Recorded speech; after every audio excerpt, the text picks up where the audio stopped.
예, 안녕하십니까. 반갑습니다. 아멘. 아멘. 오늘 할렐루야. 에베소서 2강 말씀을 같이 공부하겠습니다. 화면 공유하겠습니다.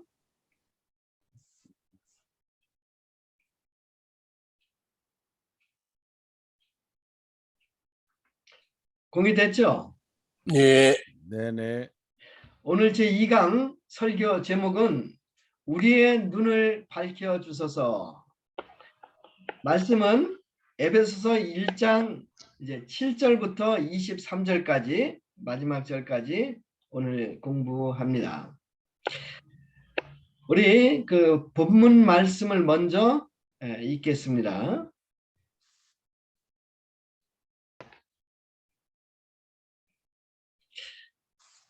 먼저 에베소서 1장 7절에서 23절까지 우리 정 목사님이 그 좋은 목소리로 한번 읽어주시기 바랍니다. 23절까지요? 예. 그 14절까지 하고 그 다음에 다시 넘길 거예요, 제가. 예, 알았습니다. 우리는 그리스도 안에서 그의 은혜의 풍성함을 따라 그의 피로 말미암아 속량 곧 죄사함을 받았느니라. 이는 그가 모든 지혜와 총명을 우리에게 넘치게 하사 그 뜻의 비밀을 우리에게 알리신 것이요 그의 기뻐하심을 따라 그리스도 안에서 때가 찬 경륜을 위하여 예정하신 것이니 하늘에 있는 것이나 땅에 있는 것이 다 그리스도 안에서 통일되게 하려 하심이라. 모든 일을 그의 뜻의 결정대로 일하시는 이 계획을 따라 우리가 예정을 입어 그 안에서 기업이 되었으니 이는 우리가 그리스도 안에서 전부터 바라던 그의 영광의 찬송이 되게 하려 하심이라.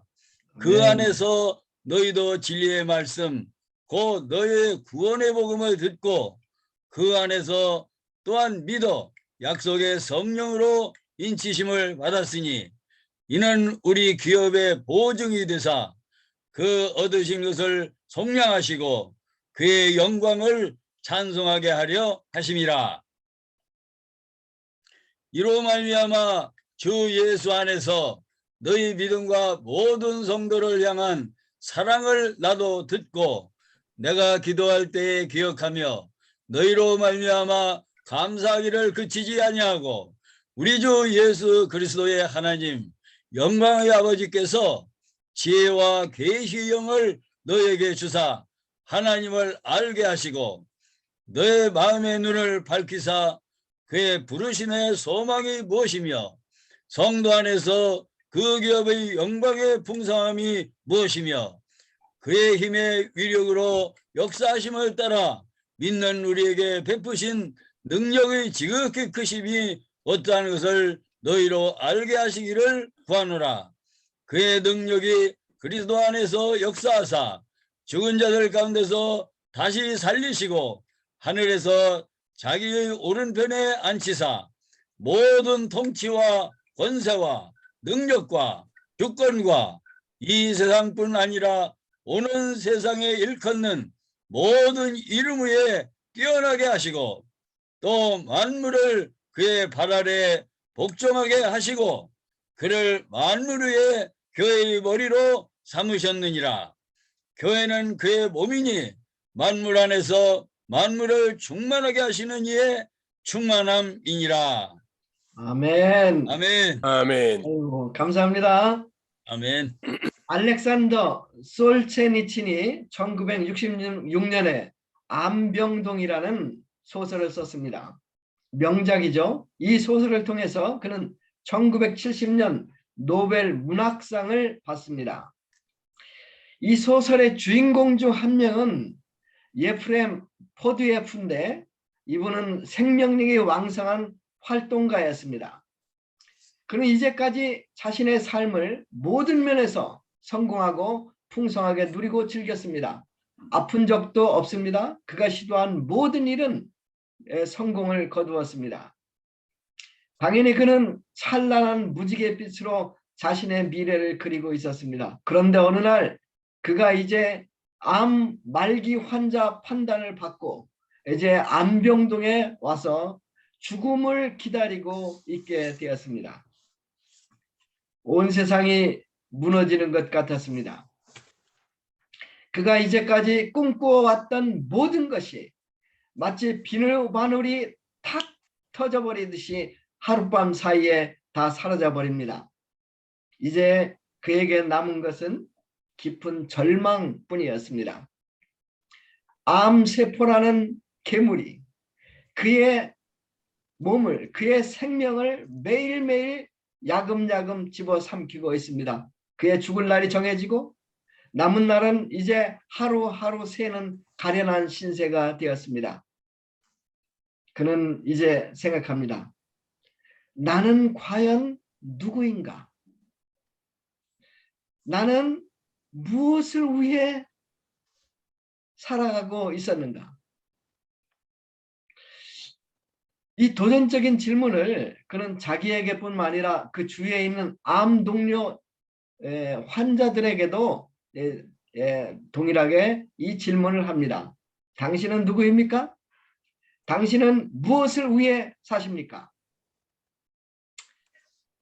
따지고 보면 우리 모두는 어떤 면에서 다 암병동에 와 있다고 볼 수 있습니다. 우리의 죽을 날 우리가 몰라서 그렇지 이미 정해져 있습니다. 세상은 큰 암병동이고 우리 모두는 역시 시한부 인생을 살고 있습니다. 하루하루 우리는 죽음을 향해 달려가고 있습니다. 이런 우리에게 주인공은 같은 질문을 하고 있습니다. 당신은 누구입니까? 당신은 무엇을 위해 살고 있습니까? 오늘 설교 본문에서 사도 바울은 이 중요하고 심각한 질문에 대해서 답을 합니다. 하나님께서 우리에게 밝은 마음의 눈을 주셔서 오늘 말씀을 통해서 우리가 누구인지 알고 우리가 무엇을 위해 살아야 하는가를 알게 해주시기를 간절히 기도합니다. 아멘. 첫 번째 질문이죠. 7절에서 14절까지인데 우리는 누구입니까? 이제 두 가지예요. 하나는 우리는 속량받은 자입니다 하고 이제 둘째는 우리는 하나님의 기업입니다. 첫 번째 우리는 속량함을 받은 자들입니다. 우리 다 같이 한번 한 목소리로 읽겠습니다. 시작. 우리는 속량함을 받은 자들입니다. 할렐루야. 7절 말씀 정 목사님 저희들을 위해서 한번 읽어주시겠어요? 우리는 그리스도 안에서 그의 은혜의 풍성함을 따라 그의 피로 말미암아 속량 곧 죄사함을 받았느니라. 아멘. 그리스도 예수 안에서 우리는 속량 곧 죄사함을 받았다고 사도 바울은 말하고 있습니다. 본래 속량이란 단어는 노예시장에서 노예를 사고 팔 때 쓰는 단어입니다. 노예는 스스로 자신을 해방할 수 없습니다. 성경적으로 보면 우리 인간은 다 죄인으로 죽음의 노예 상태에 있습니다. 진시 황제처럼 아무리 권세가 많은 황제라도 스스로를 죽음으로부터 해방할 수 없습니다. 이건희 회장처럼 아무리 돈이 많아도 죽음을 피해갈 수는 없습니다. 왜 그렇습니까? 우리는 다 죄인이기 때문입니다. 하나님께서는 우리를 사랑하십니다. 그리고 우리를 죄로부터 속량하기 위해서 값을 치르십니다. 여러분, 우리를 속량하기 위해서 치르신 하나님께 치르신 값이 무엇인지 아십니까? 그것은 독생자 예수님의 피, 즉 예수님의 생명이었습니다. 한번 생각해 보셨는지 모르겠는데요. 예수님의 생명은 우리 생명과 다르죠. 우리들의 생명은 어차피 우리 죄 때문에 죽을 목숨이에요. 많아야 100년, 120년 다 죽죠. 근데 우리 주님은 죄가 없으시죠? 죄가 없기 때문에 죽을 수 없는 그러한 생명입니다. 그뿐만 아니고 우리 주님은 세상 모든 만물, 모든 생물을 창조한 생명의 주요 창조주이십니다. 하나님은 우리를 속량하기 위해서 이 생명의 주요 창조주요 그 죄가 하나도 없으신 하나님의 아들을 피 흘려 죽게 하십니다. 그렇습니다. 창조주의 생명으로 우리 주님의 거룩한 피값으로 우리는 죄로부터 해방되어 속량을 받았습니다. 우리는 정말 비싸게 속량되었습니다. 지난주 우리는 우리의 가치는 우주보다 더 귀하다고 배웠습니다. 오늘 말씀은 우리의 가치는 그거와 비교할 수 없이 훨씬 더 엄청남을 가르쳐주고 있습니다.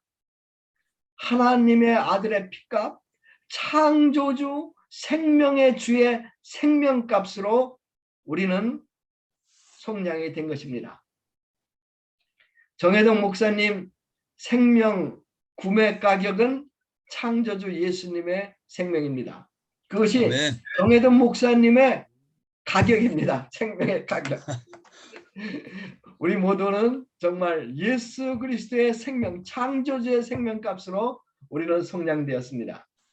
근데 재미있는 것은 바울은 우리 인간들의 구속만을 이야기하고 있지 않아요. 8절 10절에 보면 이제 이 창조세계 전체 구속을 말하고 있어요. 자, 8절 10절 정 목사님 한번 저희들을 위해서 읽어주시겠어요? 이는 그가 모든 지혜와 총명을 우리에게 넘치게 하사 그 뜻의 비밀을 우리에게 알리신 것이요 그의 기뻐하심을 따라 그리스도 안에서 때가 찬 경륜을 위하여 예정하신 것이니 하늘에 있는 것이나 땅에 있는 것이 그리스도 안에서 통일되게 하려 하심이라. 아멘. 마지막 기절이 중요해요. 하늘에 있는 것이나 땅에 있는 것이 그리스도 안에서 통일되게 하려 하심이라. 무슨 말이에요? 바울은 지금 하늘에 있는 것과 땅에 있는 창조세계 전체의 구속을 말하고 있습니다. 인간만 죽는 것이 아닙니다. 동물도 식물도 다 죽습니다. 동물 세계는 서로 잡아먹고 잡아먹히는 비정한 세계입니다. 그런데 언젠가 이 창조 세계도 저주와 험으로부터 구속을 받게 됩니다. 그때가 되면 서로 죽이고 죽는 약육강식의 세계가 사라질 것입니다. 하나님의 평화가 온 우주에 넘치고 하나님의 만유의 주로 만유 안에 있게 됩니다. 그렇습니다. 주님의 피의 능력은 우리들만 구속하는 것이 아니라 만유의 구속까지도 가능케 합니다. 주님의 피의 능력을 찬양합니다. 둘째, 이제 우리는 하나님이 기업이 되었습니다. 자, 우리 다 같이 한번 읽어보겠습니다. 시작. 우리는 하나님의 기업이 되었습니다. 자, 같이 읽죠. 시작. 우리는 하나님의 기업이 되었습니다. 11절 12절 우리 드보라 성기사님 들어오셨는데 한번 읽어주시겠어요? 네, 모든 일을 그의 뜻에 결정대로 일하시는 이의 계획을 따라 우리가 예정을 입어 그 안에서 기업이 되었으니 이는 우리가 그리스도 안에서 전부터 바라던 그의 영광의 찬송이 되게 하려 하심이라. 예, 재미있는 표현이죠. 우리가 하나님의 기업이 됐다는 거예요. 여기서 기업이 되었다는 말은 우리 그리스도인들이 하나님의 소유가 되었다 이런 뜻이죠.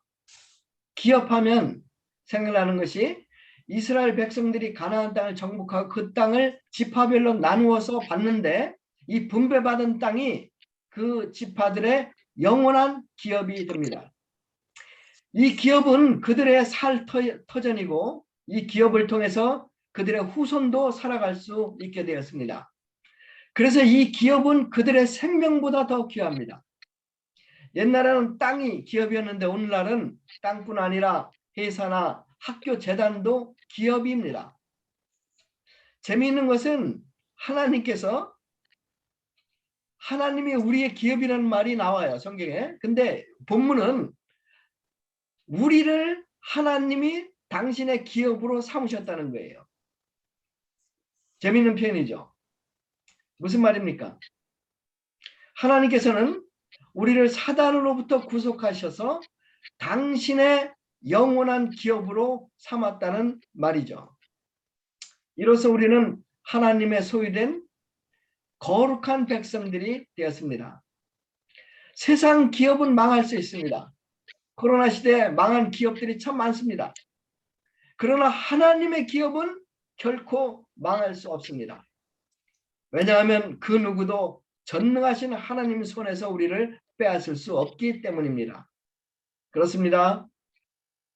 하나님께서는 우리를 당신의 영원한 기업으로 삼으셨습니다. 왜 우리를 당신의 기업으로 삼았을까요? 12절 마지막에 보면 그의 영광의 찬송이 되게 하심이라 그러고 나오죠. 그의 영광의 찬송이 되게 하려고 하나님은 우리를 당신의 기업으로 삼으셨습니다. 자, 1파트 정리하죠. 우리는 누구입니까? 첫 번째가 뭐죠? 우리는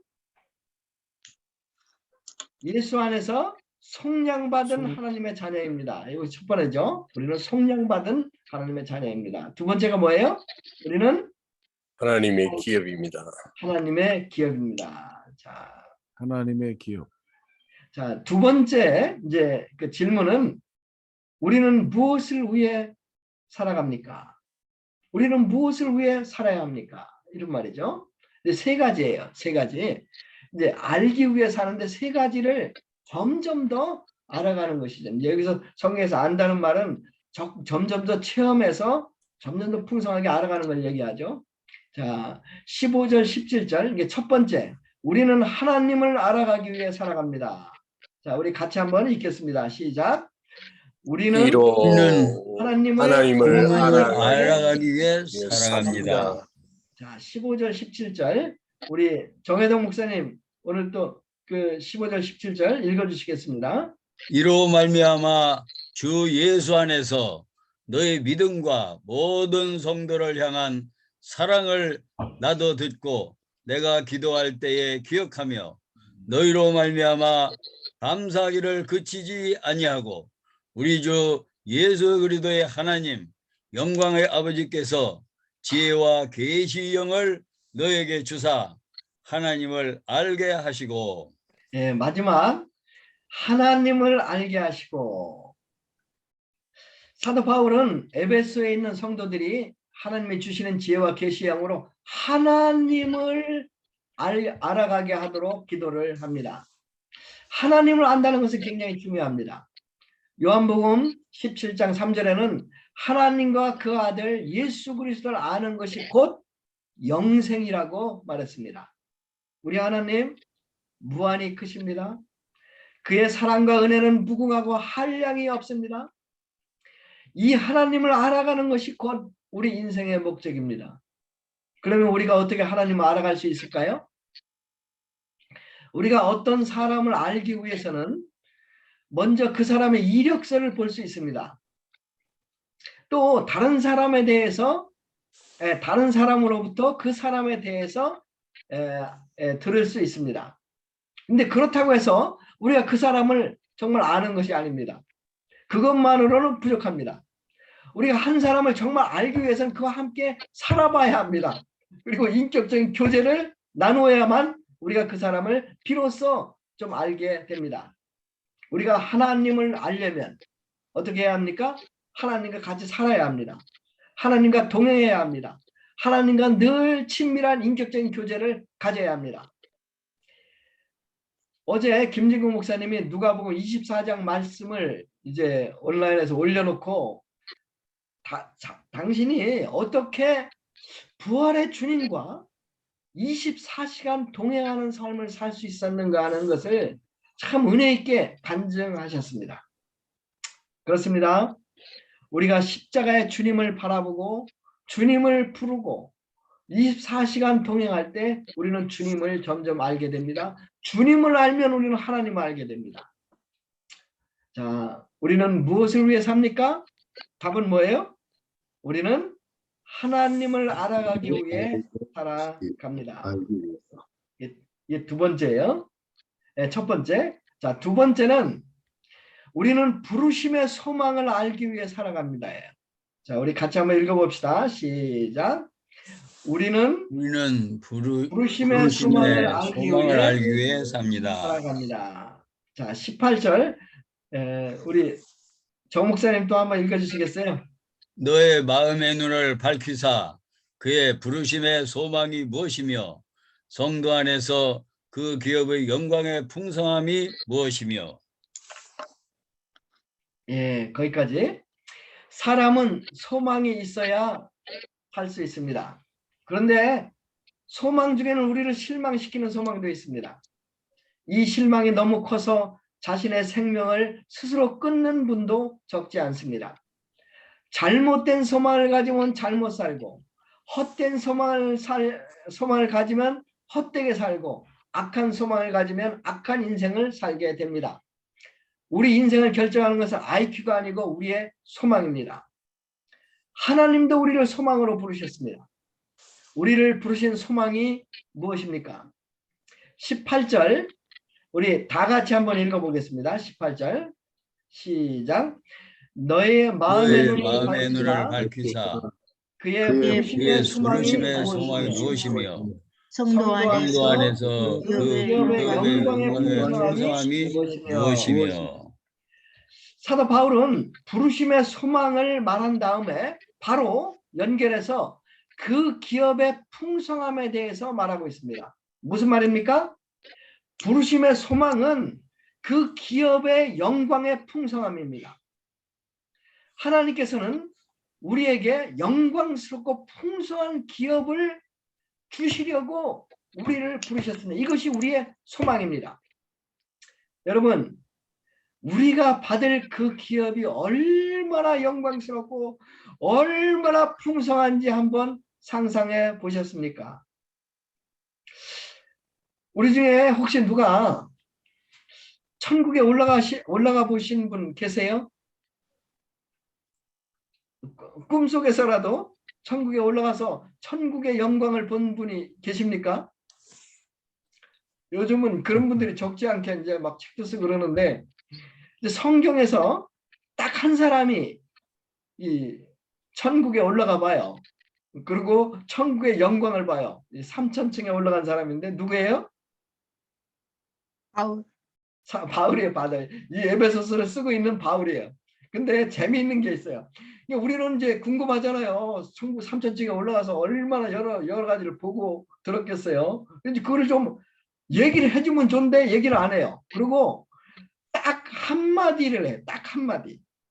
이제 고린도 후서 그 12장 2절 4절에서 딱 한마디 하는데 그 4절 마지막 절만 한번 두보라 선교사님 읽어주실래요? 마지막. 마지막 밑에요. 그가 낙원으로 예. 네, 그가 낙원으로 이끌려 가서 말로 표현할 수 없는 말을 들었으니 사람이 가히 이르지 못할 말이로다. 재밌죠? 이게 본인이에요. 본인이 올라갔다 왔는데 이제 그것을 본 거를 표현하기는 고사하고 들은 것조차 자신의 말로 표현할 수 없다. 이렇게 얘기하는 거예요. 그는 사람이 가히 이르지 못할 말이로다. 이렇게 자기가 들은 말을 표현해요. 대사도 바울이 이럴진데 저 같은 진천 촌놈이 어떻게 하늘의 영광을 묘사할 수 있겠습니까? 실로 상상을 초월한 표현이 인간의 말로는 표현이 불가능한 영광이라는 것입니다. 우리가 살고 있는 이 세상도 아름답습니다. 봄이 오면 진달래가 피고 벚꽃이 피고 수많은 형형색색 꽃들이 피어납니다. 2주 전에 이제 여수에 다녀왔어요. 그 여수에 이제 진달래꽃을 우리 제 아내가 그냥 독일에 있으면서 늘 한국에 있는 진달래꽃을 보고 싶다고 봄에 이제 그 노래를 했었는데 그 소원이 지난주에 풀어졌어요. 그래서 여수의 영치산에 올라가서 진달래꽃을 보고 또 이제 그 여수의 그 벚꽃도 굉장히 그 화려하더라고요. 얼마나 장관했는데 아니 제 아내가 영치산에 올라가서 진달래꽃을 보고 와서는 이제 죽어도 한이 없대요. 주여. 그런데 우리가 언젠가 기업으로 받게 될 새하늘과 새 땅에 비하면 이 세상의 영광은 그것과 좋게 비교할 수 없습니다. 여러분, 이 땅에 우리의 삶은 짧죠? 그런데 새하늘과 새 땅에서 우리의 삶은 영원하고 영광스러운 것입니다. 우리는 그리스도와 함께 영원토록 왕노릇할 것입니다. 이것이 바로 부르심의 소망이요 우리가 장차 받을 기업입니다. 바울은 우리가 이것을 알고 이것을 그리고 이것을 바라고 살기를 기도하고 있습니다. 우리가 그렇게 살 때 우리는 세상에서 가장 행복한 사람들이 될 것입니다. 세 번째, 우리는 하나님의 능력을 알기 위해 살아갑니다. 다른 말로는 우리는 하나님의 능력으로 살아갑니다. 이렇게도 할 수 있죠. 자, 19절에서 23절인데요. 우리 드보라 선교사님 한번 읽어주시겠어요? 네. 그의 힘의 위력으로 역사하심을 따라 믿는 우리에게 베푸신 능력의 지극히 크심이 어떠한 것을 너희로 알게 하시기를 구하노라. 그의 능력이 그리스도 안에서 역사하사 죽은 자들 가운데서 다시 살리시고 하늘에서 자기의 오른편에 앉히사 모든 통치와 권세와 능력과 주권과 이 세상뿐 아니라 오는 세상에 일컫는 모든 이름 위에 뛰어나게 하시고 또 만물을 그의 발 아래 복종하게 하시고 그를 만물 위에 교회의 머리로 삼으셨느니라. 교회는 그의 몸이니 만물 안에서 만물을 충만하게 하시는 이의 충만함이니라. 예, 감사합니다. 하나님은 이제 능력으로 예수님을 죽은 자 가운데 다시 살리십니다. 이 하나님의 능력이죠. 그리고 하나님은 당신의 능력으로 예수님을 하나님 오른편에 앉히사 보이는 세계와 보이지 않는 세계와 이 세상뿐만 아니라 오는 세상까지 다스리게 하십니다. 그런데 이보다도 더 놀라운 능력은 이제 세 번째인데 영원하신 전능하신 영광의 주님을 교회의 머리로 삼으셨습니다. 오늘날 의학기술이 발달돼서 눈도 이식하고 심장도 이식하고 심지어 심장 이식 수술도 성공을 합니다. 그런데 머리를 이식했다는 말은 들어보셨어요? 머리 이식 수술은 아직 못하죠. 근데 이제 그 엉뚱한 이제 이태리 신경외과 의사 까나베로라는 사람이 있는데 이 사람이 2014년에 그 세계 의학지에다가 나는 그 머리 이식 수술을 할 수 있다고 이제 선포했어요. 그래서 누구든지 그 자기 머리를 좀 제공하면 내가 머리 이식 수술을 할 수 있다. 이렇게 이제 그 광고를 했어요. 이제 이식 그 의학지에다가. 그랬더니 이제 모스크바에 사는 IT 기술자인데 이 사람이 몸이 좀 마비가 됐어요. 몸 마비가 됐는데 이 사람이 그러면 내가 내 머리를 제공하겠다 이렇게 이제 얘기를 했어요. 그러니까 좋다. 그래서 누군가 이제 그 교통사고로 인해서 이제 그 머리만 죽은 사람이 있잖아요. 이제 그런 사람을 갖다가 이제 이식하려고 그러는 거죠. 근데 이제 갑자기 1917년에 이 모스크바에 사는 이제 이 스프릿 높은데 이 사람이 나 못하겠다. 이거 너무 리스크가 커서 나는 안 되겠다. 이렇게 하고 취소를 하는 바람에 이제 무산됐어요. 근데 여러분 2000년 전에 하나님이 머리 이식 수술을 감행하시고 완전히 성공하셨어요. 그 이식 수술이 뭘까요? 예수님을 교회의 머리로 성공적으로 붙이셨어요. 이제 우리 그 수술을 이제 이식 수술을 하려면 크기가 비슷해야 돼요. 심장 수술을 하려면 심장 이식 수술을 하려면 심장이 거의 크기가 비슷해야 돼요. 그러니까 어린애 심장을 갖다 어른 심장에다 붙일 수 없고 어른 심장을 어린애한테 갖다 붙일 수가 없지 않습니까? 크기가 비슷해야 돼. 근데 지금 이 하나님께서 하신 이 수술을 한번 보세요. 예수님은 우주보다 크셔요. 예수님은 창조주셔요. 그리고 교회는 그 당시 2000년 전에 교회 몇 명 됐어요? 교회는 아주 작고 연약해요. 근데 하나님은 이 크신 예수님을 교회의 머리로 붙이신 거예요. 이게 이제 하나님의 능력이죠. 그래서 이제 교회는 예수 그리스도 머리에 붙은 몸이 됐어요. 자, 이제 이 수술 결과로 누가 교회를 대적하면 그는 누구를 대적하는 거예요?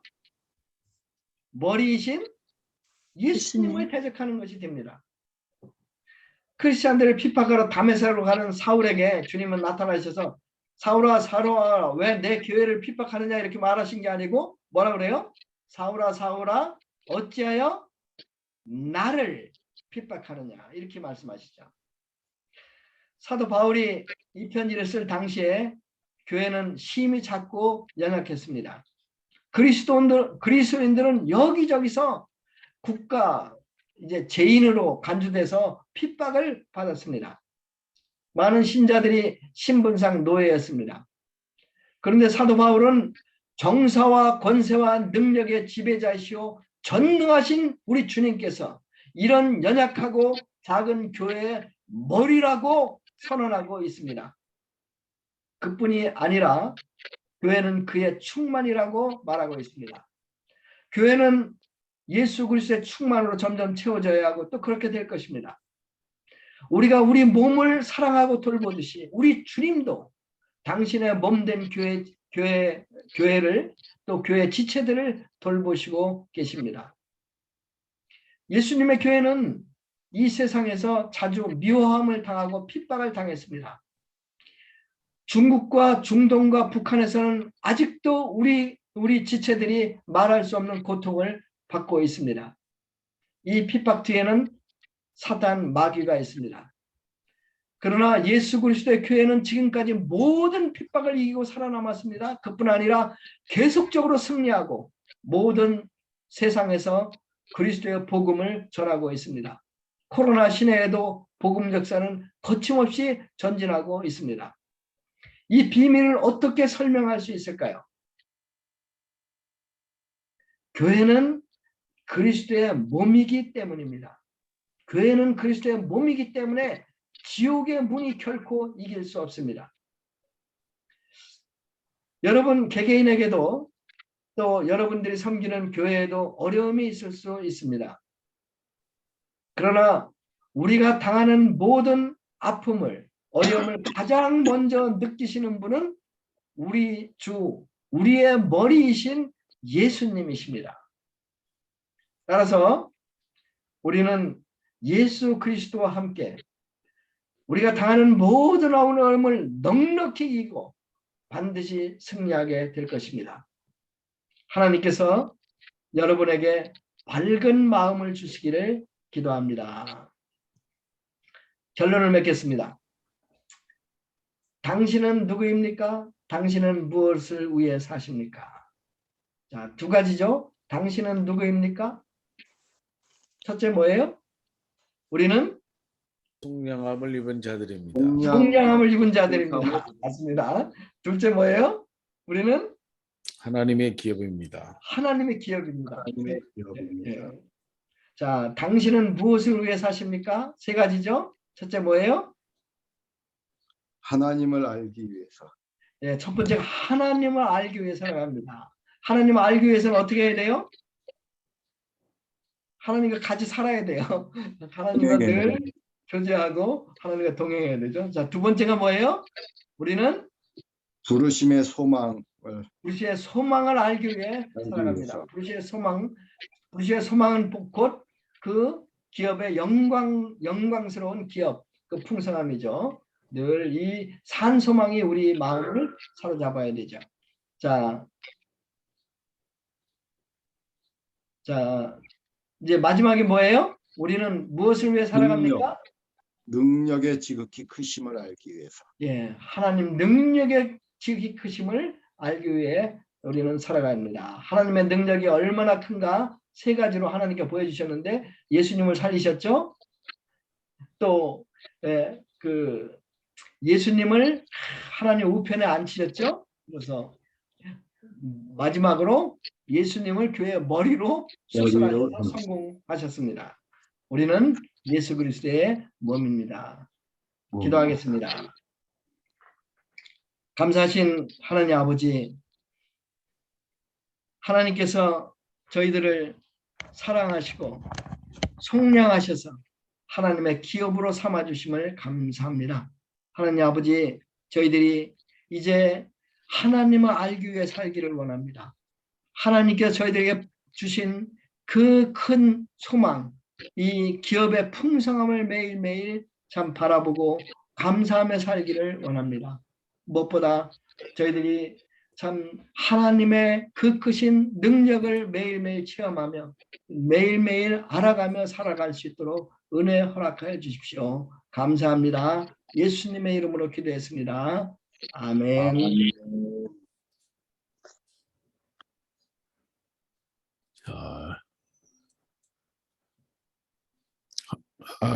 자, 할렐루야.